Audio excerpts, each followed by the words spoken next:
We're talking about building resilience. This is the third in the series. We began talking about making anxiety your friend, and there are some very similar themes in building resilience. A lot of what I'm going to be talking about is making the things that mean that you need resilience, making them your friend. We also talked about self-beliefs, and self-beliefs also come into building resilience.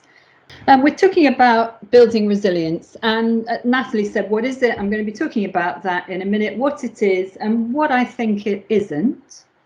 We're also going to, we spend most of the time talking about how do you build resilience? What are the things that you can do to enable you to feel more resilient, to be able to cope with the things that life throws at you?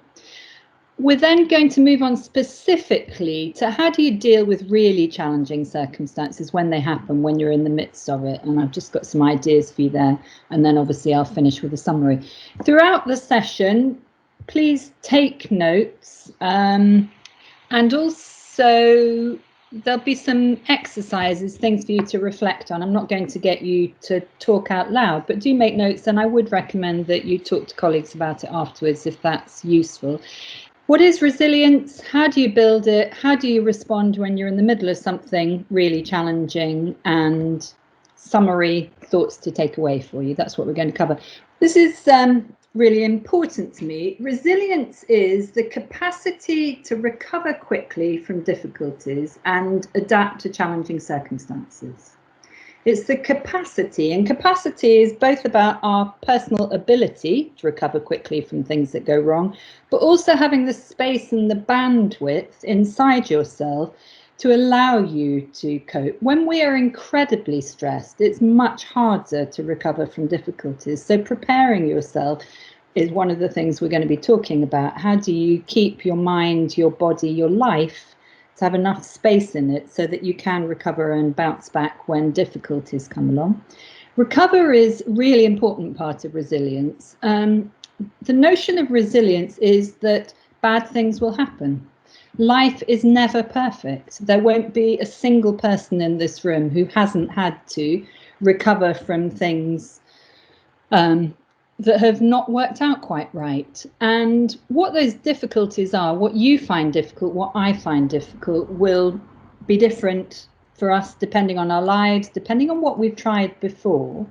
And so for some of you, difficulties might be an argument with a friend. It might be something that really gets to you and you have to learn how to recover from that. For someone else, it might be a parking ticket, maybe because you don't like breaking the law. It may be because you haven't got enough money to pay for it.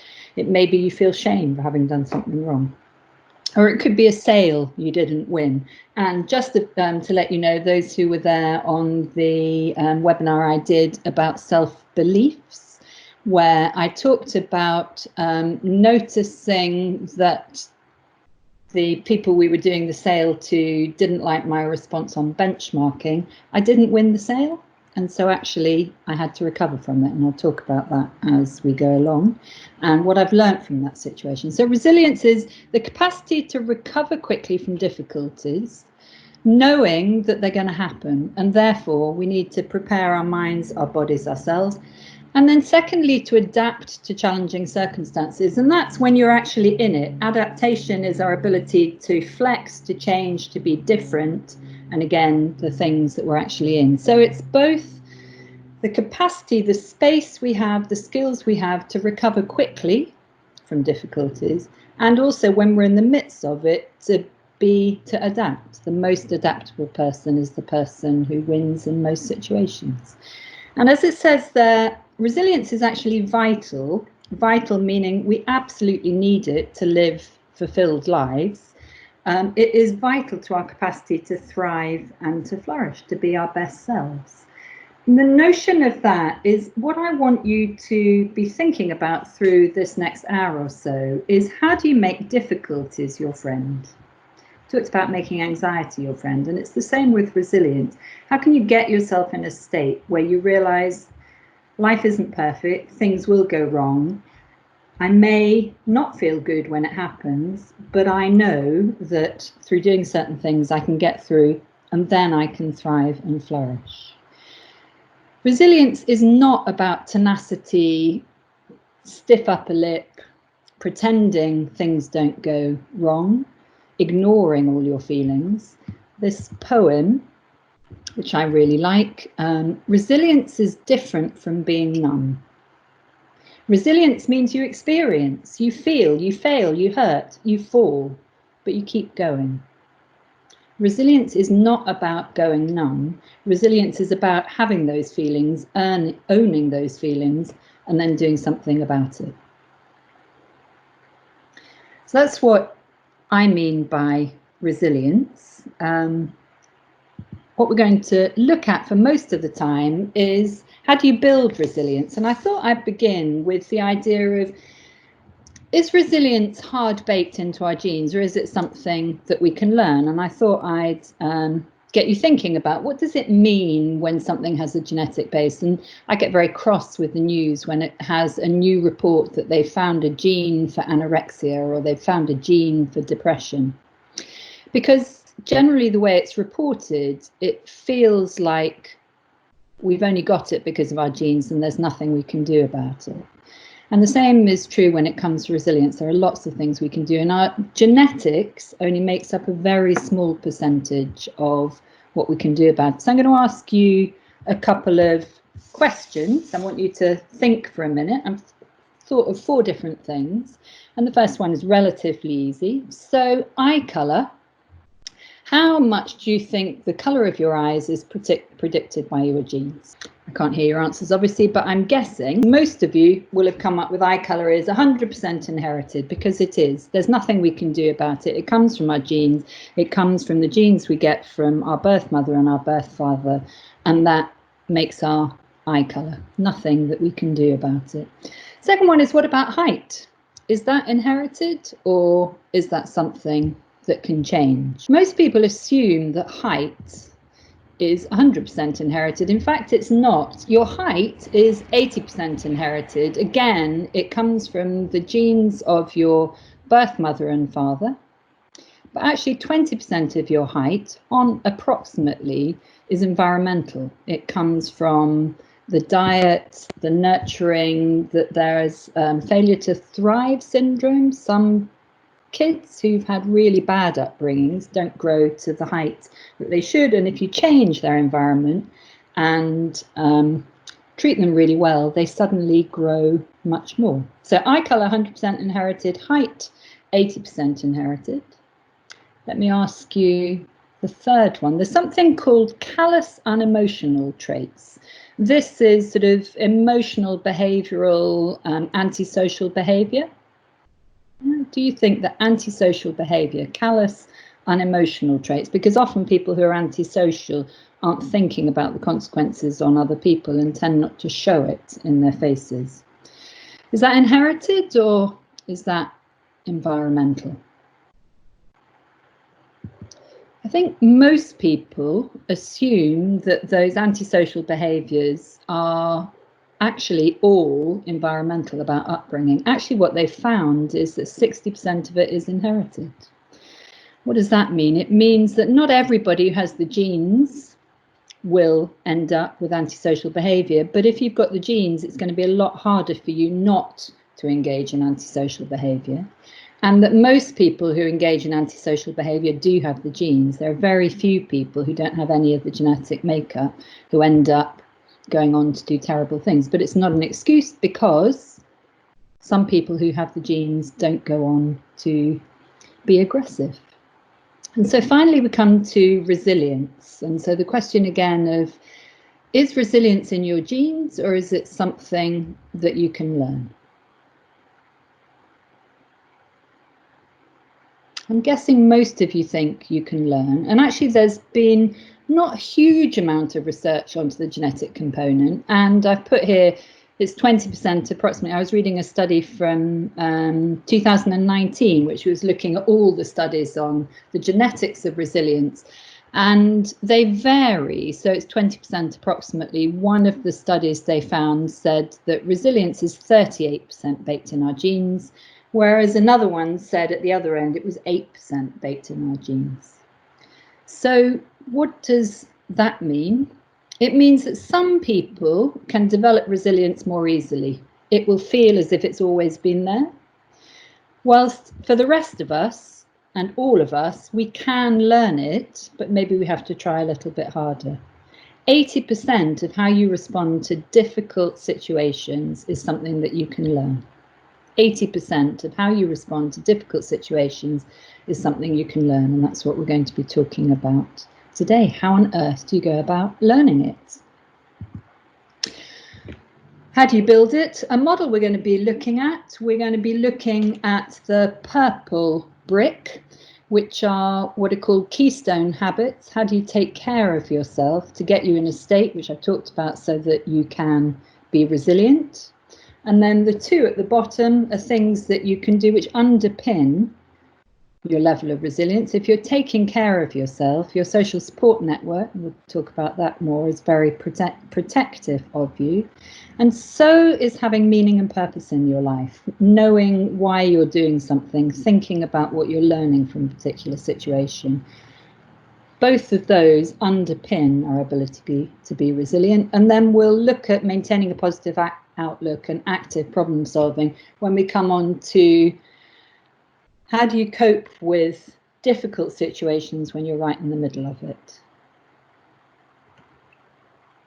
So, Keystone habits. These are the things that we need to do to take care of ourselves.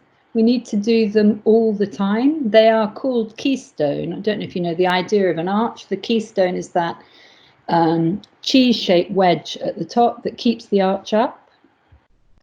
It's absolutely fundamental to keeping us together. And these keystone habits are things that we can do to make sure that whatever life throws at us, we have the greatest chance of being able to have the capacity, the bandwidth to cope. 4 of these, and I'm going to ask you as I go through these to think about yourselves, and then I'm going to ask you each to think about what you need to shift in any of these to really take care of yourself. So nutrition, it's not just what you eat, it's a question of, are you eating in a way that's healthy? And health isn't just, this is not about being thin.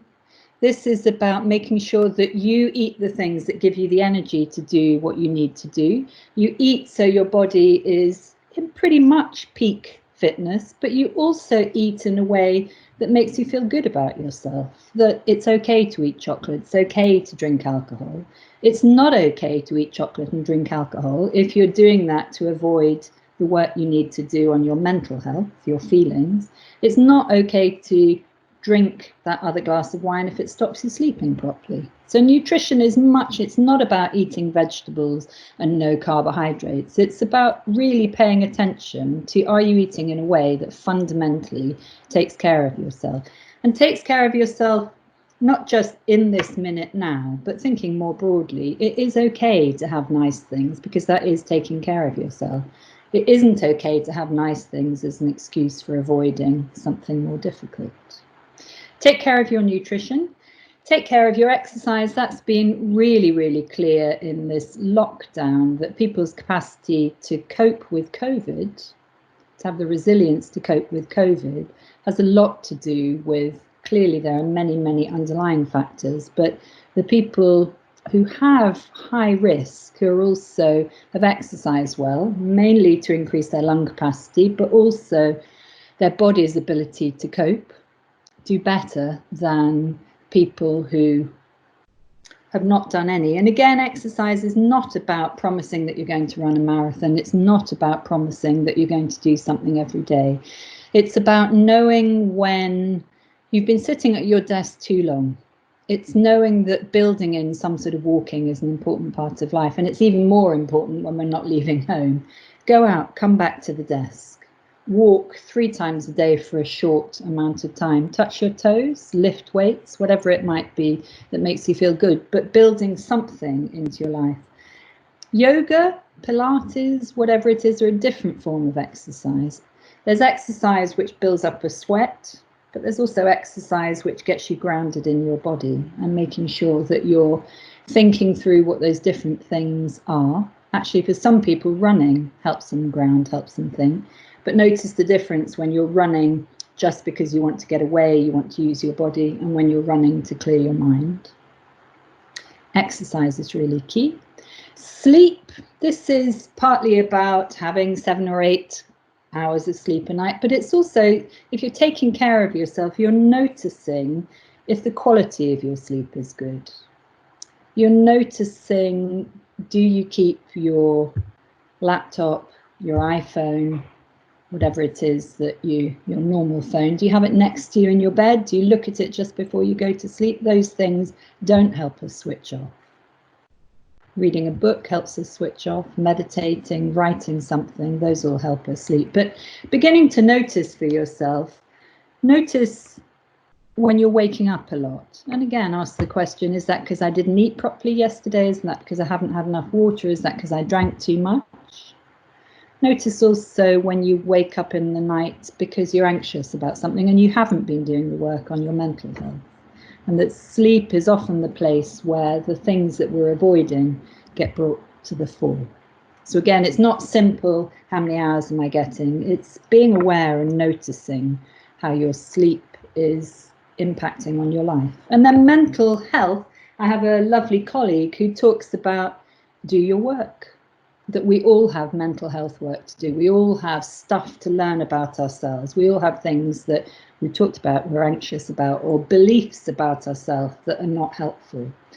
And the more we take care of not just our physical health, but our mental health, the better able we are to care when things go wrong, when we need that resilience. And there are many, many, many self-help books. There are many pages of things online that you can look at to help, but also we'll come on to your social support, talking to other people. And I would absolutely advocate for some of you, some of the time, go and do some therapy. It doesn't have to be incredibly intense therapy, but go and find somebody who you actually feel that you can sit down and talk to if you feel blocked on something. Because the more free you are, when difficult things happen, the better able you are to cope. So I have a question for you now. I'd like you to spend 5 minutes. I'd like you just to jot down for yourself on each of those 4 things, which is the one that you need to do a bit of work on, and what's the one thing that you're going to do differently as you think about it now. So do you take care of yourself? Which is the area you need to do most work on? And what is it that you're going to promise yourself that you're going to do differently? And all of that is underpinned by your social support networks. One of the things that makes us more resilient, it's very easy to think of resilience as an entirely personal thing. Actually, the greatest help that we can give ourselves is with our relationships with other people, whether those are your relationships at work with your colleagues or whether they're with your friends and your family outside. Relationships protect us against stress. There's some lovely research which has shown if you ask people at work what they'd want to change, most people will tell you the hours they work, they're too long, and the amount they get paid, it's not enough. But what they found is that people who have also see themselves as having good relationships at work are much less likely to complain about either of those 2 things. If we have good relationships, we can get through stressful times. If we don't have good relationships, the stresses get in our way. So relationships protect us against stress. But of course, when we're feeling stressed, the one thing that goes first is our relationships with our colleagues. I haven't got time to talk to you now. Our relationships with our friends. Oh, I know I said I was going for a drink, but I'm really busy at work, so I won't do it. This is saying do it. Go and talk to people. Go for that drink. Relationships protect you against stress and help you be more resilient in the face of difficulties. So give relationships the time they deserve and plan ahead for how you'll respond when things go wrong. And I'm going to show you another slide on this. A map of relationships and how relationships move through time and they don't stay static. The colours are really a description of what the relationship feels like. Does it feel transactional, trusting, lacking, difficult, etc.? But I want to talk through the stages, and I want you to be thinking about a relationship you have which has got a bit stuck, that at the moment maybe it is a source of stress, is something you need to be resilient in the face of to change, but could also be a protective factor. When it's good, it really helps you manage when things go wrong. So let me talk you through the stages. Relationships go like this. We first meet people, and when we first meet people, it's broadly transactional trusting. If it's a personal relationship, we're saying, is this a one-night stand, or is this a relationship which I'd like to get a lot closer to? When we first meet people at work, it tends to be an interview. Is this a person I want to work for, or a place I want to work? And what is it that I want from this role, and what do they want from me? So we're doing the same thing early on. We tune in and we establish expectations. And I'd like you to think for yourself, which one do you do well? Because most of us do one of those two and not the other. Tuning in is asking people questions, listening to them, finding out from the other person. And establishing expectations is setting our own limits, asking for what we need in the relationship, making sure that it feels balanced. You might ask yourself, do you tune in better, or do you establish expectations? And then begin to think for yourself, how might you do the other one? So that's what happens when we first meet people. And then as we get to know people, as we find out more about them, it's absolutely inevitable that our expectations will get hurt. Why? Because we don't spend very long setting them. Oh, I'm looking for somebody who works here who works really hard, or I'm a really hard worker, but you don't know what I mean by hard work, and I don't know what you mean. And so it's inevitable one of us will feel let down. Same is true in our personal relationships. So I had a really, really good evening. Should we have another date? We tend not to talk about, is this going anywhere? We leave it to chance, and then one or other person feels, this isn't what I expected, this isn't what I wanted, and the other person's saying, but I've never said. So what happens as we get to know someone more, our relationships become more intense, and inevitably we have things to sort out. We have expectations that need renegotiating. We have difficulties to handle. We have things that we feel cross about. And the question for each of you, the people who are resilient are able to move towards difficulties in relationships, and again, see it as a source of comfort and see it as something that it may be difficult having that difficult conversation, but we will get something great out of it and the relationship will move forward. Because what happens if you don't walk towards those difficulties, our relationships break down. We give up, we leave the organisation, they give up on us, they stop including us in things. In our personal relationships, we avoid each other, we have shorter conversations. So somebody needs to be brave enough to sit down and actually do the tuning in again, saying, what's going on? We don't seem to be getting on. What's it about? And to listen to the other person. And not to agree, but to hear. And once they feel heard, then it's your turn to talk, but not until they feel heard. If you're interrupting them, people won't tell you and you won't sort it out. So that's stage 2.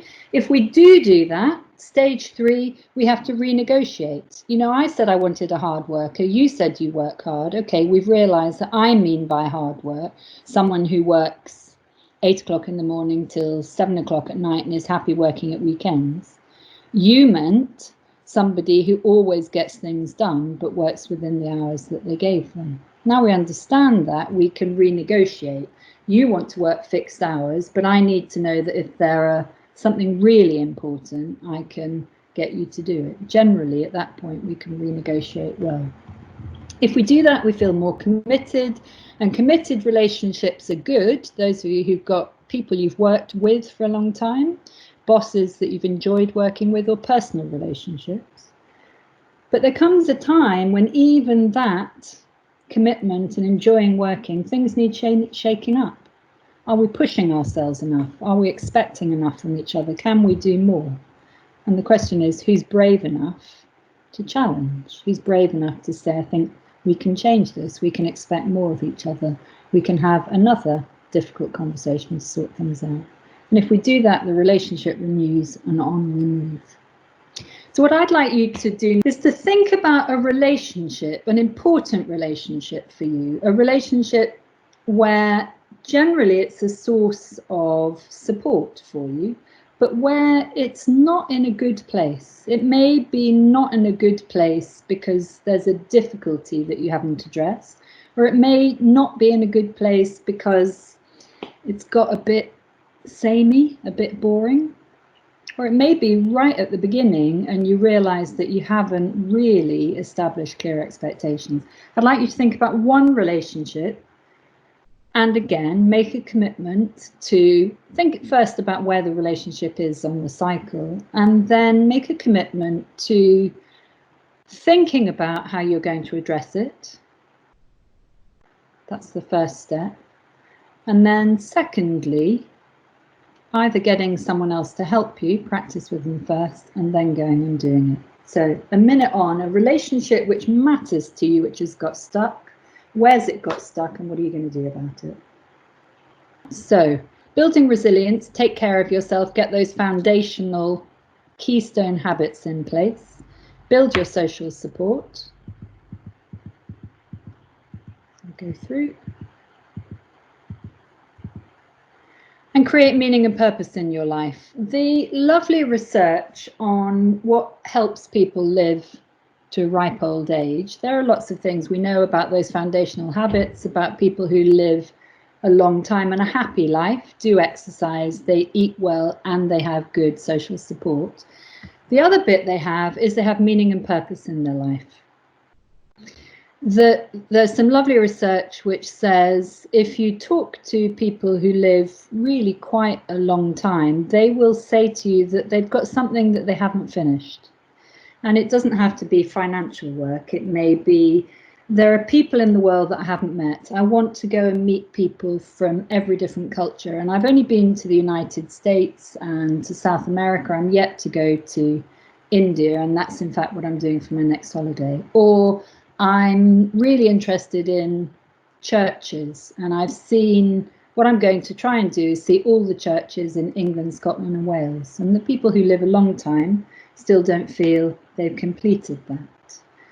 And one of the things that protects us against stress, protects us against the difficult things that happen in our life, is having something that we care about, something bigger than whatever it is in front of us, some meaning and purpose in our life. And so the question I've got for each of you, and I'm not going to spend much time on it now, but it is something that I recommend you go back and do something on, is to think for yourself at any time, what are my personal goals? And that's very different from what are my work objectives. My personal goals at work may be, actually, this is the first time I've had a management job. And though I know I'm supposed to, deliver whatever it is, whatever the number is that James or Jonathan or Natalie or Kirsty have given you to work on, the personal goals is, what am I learning through doing this? What is it about being a manager that I want to learn in this next year? What is it about being a manager that I want to develop over the next 5 years? If you allow yourself to have a personal goal as well as a work task, we feel much, much better about ourselves. And when faced with difficulties, we feel that we have something bigger than us that keeps us going. The same as personal goals in your life. And that's not about, I want to run a marathon, or, I'm not going to eat chocolate for the next 6 months. Personal goals are about, how am I going to build a greater and deeper understanding about myself? What's my life's journey about? The more that you can walk towards that, the more capable we are of building resilience. And so I don't want you to do that now, but I do want you to go away and think about and set yourself, whatever it is you're doing, check with yourself, what am I learning through doing this? People who do that are much more able to cope when they're asked to do a job they're not interested in even. okay, I don't like doing this bit, but there's something I can learn from it. I can learn about why I don't find it interesting. I can learn about how could I do it quicker. I can learn about how would other people do this. Yeah. And so the question I want to give you to do an exercise is about yourself and how robust you are. You know, building resilience is about checking out that you've done all those foundational things that mean that you're able to cope when things go wrong. And actually, the one bit before I go on to this, I haven't said, what's really, really important in building resilience is that you allow yourself to do things that make you feel anxious. Both mentally and physically, the more we walk towards difficulties, the better able we are to cope with difficulties next time they happen. As physical systems, it's true that we've talked about running and your lungs, but actually our bodies, if we don't jump up and down, if we don't use our legs, our bones and our muscles get weak. And the same in dealing with stress, difficult challenges, difficulties. If we avoid them all the time, when they arrive, we're less able to cope. There's some great research, and it's fascinating if we think about our response to COVID and the anxiety and how it's taken people away from disease. Actually, human beings need to catch diseases regularly in order to cope when a big one comes along. There's some research about young children. The reason kids go to school and they're forever getting bugs, and if any of you have got kids, it's awful because you're bound to get them too. But what they're doing is they're boosting their immune system. They're preparing their body so that when COVID comes along, when some other disease comes along, their body knows how to fight. What they found is people who've never had illness, who've been kept away from it, when something relatively minor comes along, their body goes into overdrive. And the research about both asthma and Crohn's disease is finding that it's often kids who've been kept away from dirt. They haven't been allowed near germs and bugs. They haven't been allowed to pick up things from the floor. So those of you who eat food from the floor and you have your 10-second rule or whatever it is, it's good for you. Remember that. We need those germs and bugs inside us. And the same is true for stressful situations. If you avoid them, what happens is you can't cope when they hit you.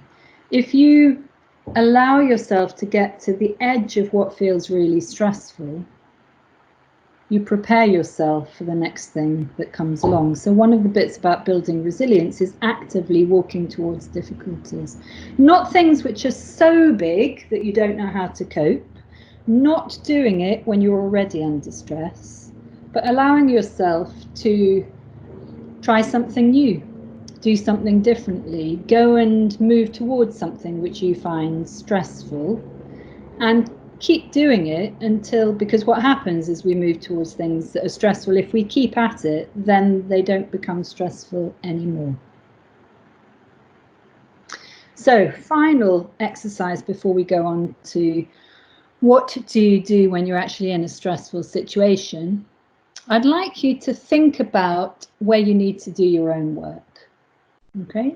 I'd like you to think about something you would like to be able to do differently. It's part of your life that you have a wish for, thinking about your vision, thinking about something in your life that you'd like to be different, that you're avoiding walking towards.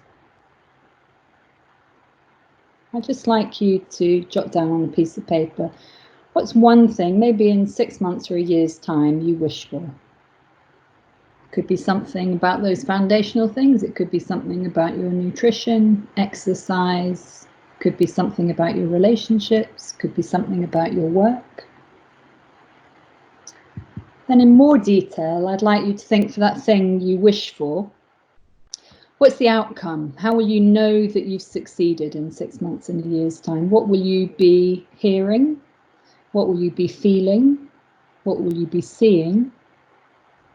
In what way will you be different if you walk towards this difficulty? What's something that I would like to make better in my life, different in my life? What will I be like when I've done it? Now I'd just like you to do a check. I was saying that the more we walk towards difficulties, the more resilient we are when other problems come along. The more we walk away from them and avoid them, the less resilient we are when things come along. But there is a size bit, because the research says that if we set ourselves impossible goals, we give up. If it feels too big, if you want to jump off a diving board and you begin by the top diving board, the chances are you won't do it, and then you'll feel it's awful, and next time you see a diving board, you'll avoid it. So you don't begin there, you break it down. You might begin with, I'm going to jump off the edge of the pool, because for you jumping in the water is really difficult. You may decide it's the springboard at the bottom. So you work up to that top diving board. You don't start there straight away. So I'd just like you to check with yourself. Does your goal, what you wish for, feel achievable? If it doesn't, break it down into a smaller goal. Break it down into a step, and we'll begin with that step. Because remember, if our goals feel too big, we give up. And if we give up, we become less resilient. We avoid the things that we need to face. So it's about choosing something which makes you feel stressed thinking about doing it, but is really important to you. If you want to create change, if you want to be more resilient, we have to walk towards the things that we want. We have to know what they are. We have to know what our vision is, but we have to walk towards it. But we also have to be aware of what are the obstacles, the things inside ourselves, which mean that we won't do that work. So I'd like you just to list 5 ways which you might sabotage yourself doing the thing that is really important for you to do. Jot down 3, 4, 5 ways in which you might sabotage yourself. I'll say I'm too busy. If somebody offers me the chocolate bar, I'll say yes to it. If my boss shouts, I won't be brave enough to challenge back. Whatever you think your obstacles might be, list 3, 4, 5. And for each of those obstacles, I'd like you to come up with what's called an XY plan. If you want to achieve something, and we need to achieve things, remember, you need to walk towards things that are difficult in order to build resilience. But if you're not aware how you're going to sabotage yourself, you'll have 20 excuses and never do it. So we have to come up with an XY plan. And it is an XY plan. If somebody offers me a bar of chocolate and I know that because I'm polite, I'll take it, how can I plan not to? My plan might be, I will tell everyone around me who I interact with that I want to give up chocolate for the next 6 months, 3 months. And so if someone offers it to me, I need their support. Use your support network. If it's you want to learn to speak up in a meeting and it makes you feel stressful and your obstacle is, I will speak up, but if my boss shouts at me, I know I'll close myself down. Your plan might be to remind yourself it's inevitable that your boss will get angry at some point. Sorry, all the bosses in the room, but it happens. And take 10 deep breaths. And then come back, whatever your plan might be. So for each of the obstacles, I'd like you to think through a plan to help you not avoid the difficult things. We're going to move forward in a second, but we'll just go back to this bit. How do you build resilience? The most important bit is you take care of yourself. We have to take care of those keystone habits. That's about preparing your body, your mind, your sleep, so that when difficult things happen, we're in a great place to deal with it. Use your network of relationships. If you find yourself not being resilient, the chances are that you're not protecting your relationships as well as you can. Relationships are both really important sources of advice, care, etc., but they also protect us from the stresses that we face as well. Find meaning and purpose in your life. And then what we're going to look at the other two, is what happens when something stressful happens. And these are 3 activities that you can take to help you cope with stress. So what do you do when something really difficult happens? Because actually being resilient is about knowing that life will not always be easy. I didn't win that sale. I did feel awful about it for a while. And well, we'll come on to what I did, because these are some of the things that can happen. And it did feel really difficult at the time. It was something I wanted, and I felt shame when I didn't get it. But actually quickly I got into what can I learn from it. The first thing, the response that is really important, and this is work by someone called Lucy Hone, and she's got a TED talk, just 15 minutes. So I'd highly recommend that to people. She's also written lots of books about resilience. And what she said is that people who cope when difficult things happen know and believe, what she says is, shit happens.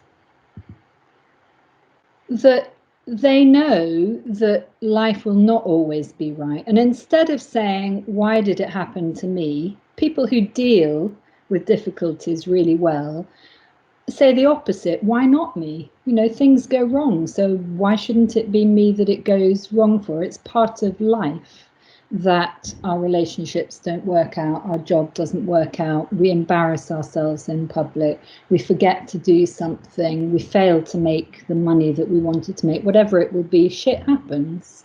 And remembering that helps us protect ourselves against stress, because we can see it as always good coming from troubled times. I know I've said to some of you, I think of my life like a staircase, and problem with the analogy is, you know, staircases are steep things you have to walk up, but it's different to that. What I mean by that is that a lot of my life feels like it's calm and smooth and on that flat bit of the step, and nothing much is happening.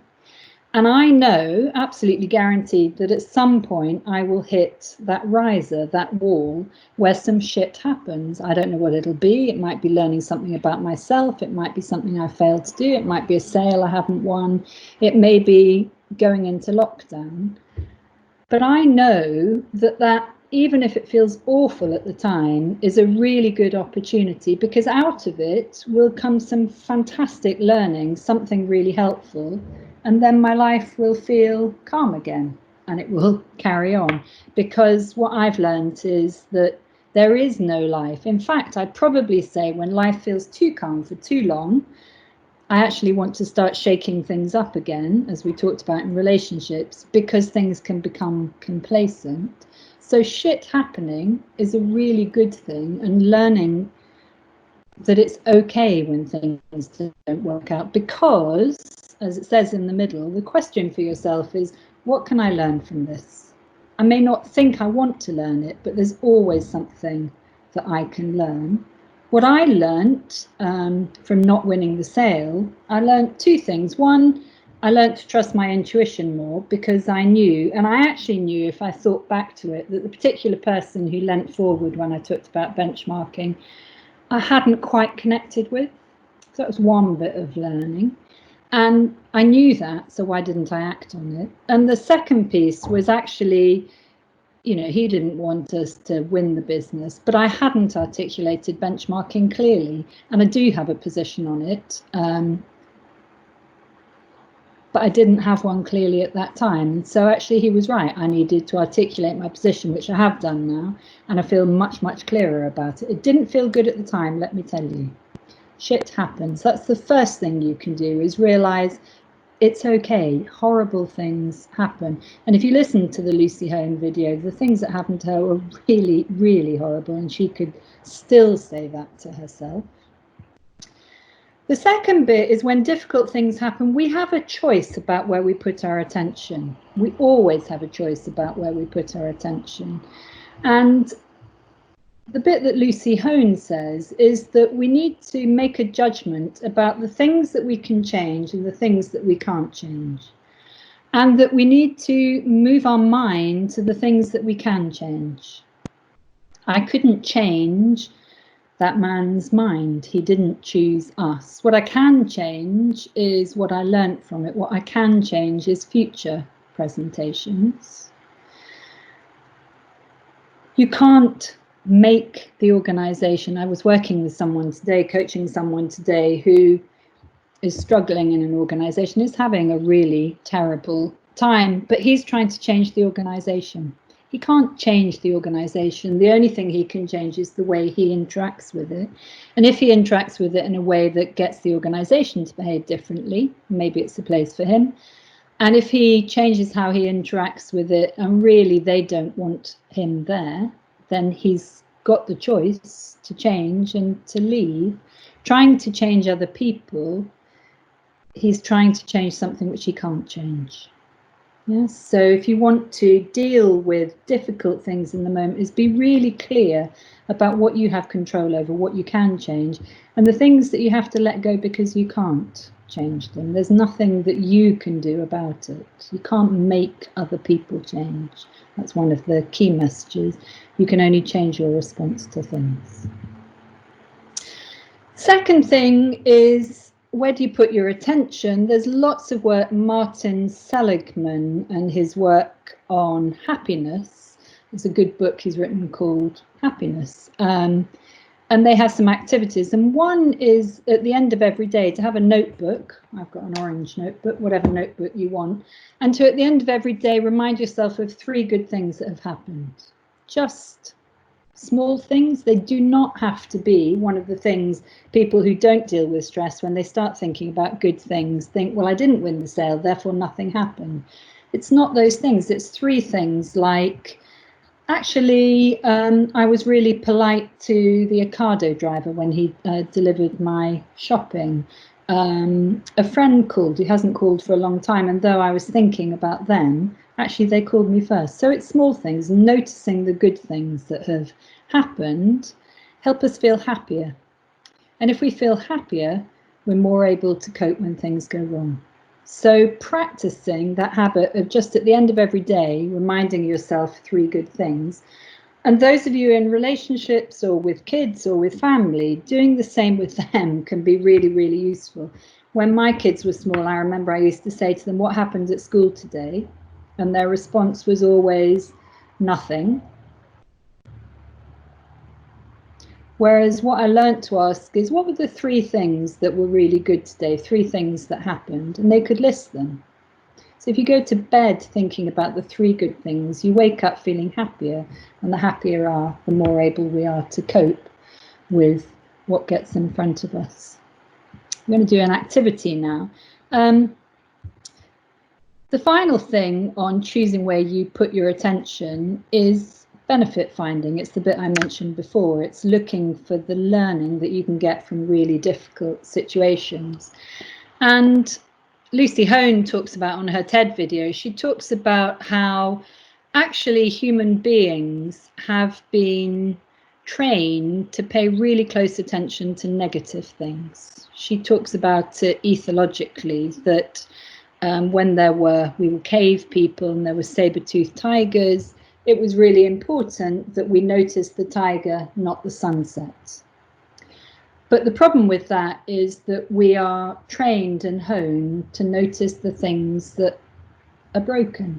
We notice the day that Virgin Media broadband goes down. We don't notice the other 360 days when it's working fine. We notice the crack in the pavement. We don't notice the fact that the rest of it is laid fine. And so one of the ways to protect yourself when things go wrong is make that active switch to good. And the active switch to good is about learning what's working, turn the obstacle upside down. And I'm going to get you to think about something which hasn't worked out and turn the obstacle upside down in a minute. And I want to do 2 things first. I want to do a little warm-up exercise, and then I'm going to read you a bit from a poem by a man called Charles Bernstein. But let's begin with the warm-up exercise. And this warm-up exercise has got nothing to do with the task I'm going to give you, apart from it frees up your brain to think flexibly. That's all I'm trying to do at this. And this is a game called Opposology. I don't know if anyone has played this game. It's thinking about what's the opposite of something. So if I say to you knife, what's the opposite of knife?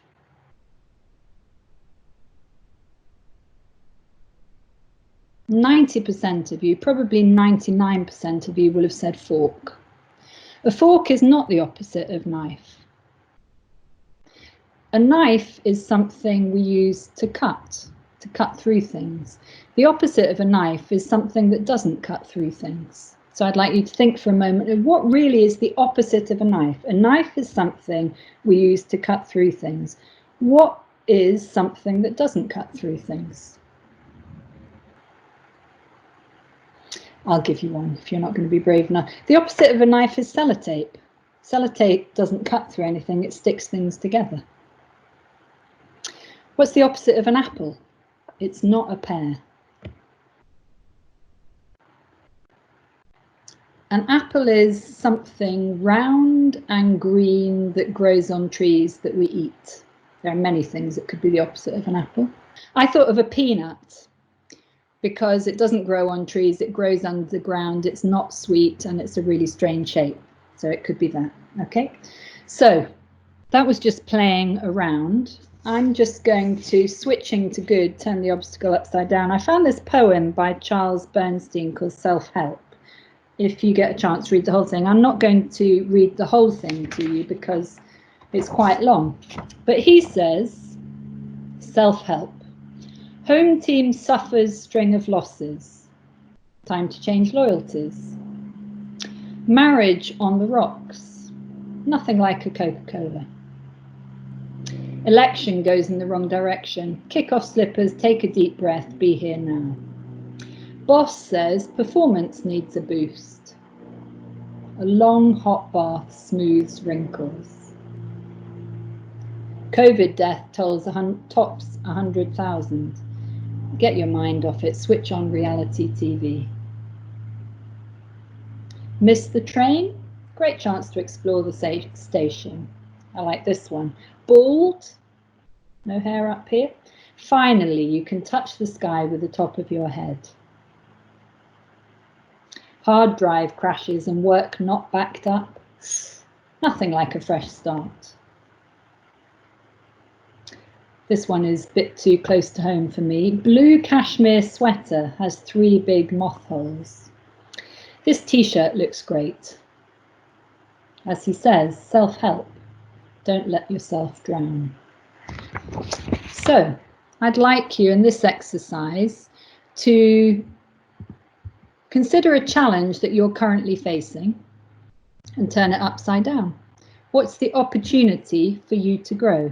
Think of something which feels really difficult.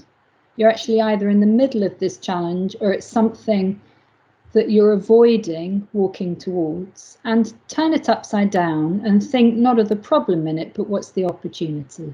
What is the opportunity that I can get from walking towards this?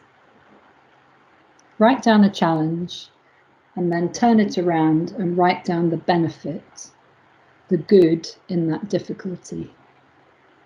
I'll give you one. Shops are closed. We've got an opportunity in this company to really learn about online selling. When really difficult things happen, what do? The first bit, and it's really important, is that you learn in life, people who have resilience just come to accept that life isn't meant to be perfect. Life has difficulties in it. Things will go wrong. And actually, those are moments of potential joy because they are moments that we can learn from things. When shit happens, good comes from troubled times. Remember that when things feel difficult, you will learn from it, you will get through it. Even if it isn't the outcome you thought that you were going to get, that's the other bit, being flexible about what the outcome is, but something will come out of it. Choose where you put your attention, notice what you can change, what you can't change, practice focusing on those 3 good things, and switch to good. What is it that I'm really learning from this situation, however hard it feels at the time? If you want to build resilience, take care of yourself. And that is those foundational things. Prepare yourself so that you have the capacity And capacity is both ability, remember if you practice it, it will become easier, but also the bandwidth, the space, the flexibility to take care of yourself. Treasure and nurture your relationships. Relationships are a vital source of support when things go wrong, preparing ourselves for things, finding new answers that we haven't thought of. Make sure you've got a bigger meaning and purpose in everything you do. Ask yourself, what am I learning from this? And then when difficult things happen, remember it's part of life, but also remember for yourself that there's always a positive to be had. Maintain that positive outlook, look for the positives in it, look for the things that you can change, and don't worry about the things that are out of your control. The more we feel we have control over things, the happier we feel, and there are some things we can't control, so let them go. And switch to finding that opportunity for growth. As I said, having resilience is vital, not just nice, it is vital for growth and adaptation. And if we're not growing and adapting, remember we're limiting. If we're not growing and adapting, we're limiting ourselves. That's both physically, if we don't run, if we don't shout, if we don't jump, if we don't try things, our body withers, but also our belief in our ability to try things diminishes. But keep them small. We can develop our resilience, walk towards small challenging situations, develop those keystone habits, nurture your relationships, find your meaning or purpose in life. And when you're faced with a challenge, remember things will go wrong for every single one of us. Focus on the positives. What can I learn? Oh, and I didn't do this last page, sorry. Lucy Hone talks about, and this is really important, when you're in a difficult situation, ask this question of yourself. Is this helping or harming me? She talks about when you're having that extra drink at night because you're feeling stressed about a presentation tomorrow, about a difficult conversation you've got to have. Is that helping you or harming you? When you're ruminating about a relationship that has been going wrong, is ruminating, going over and over and over it, helping you or harming you?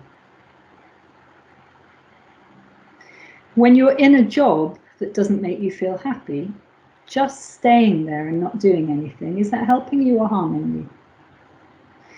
Maybe having the chocolate, the ice cream, whatever it is that you do to look after yourself, buying a piece of technology, a piece of makeup, a new hairbrush, sometimes it is helping you. It's about saying I care, but also sometimes it's about harming yourself because it's avoiding doing the work you need to do. Keep asking yourself, and it's a fabulous question to ask with anything you're doing, is this helping or is it harming me? We come to the end now.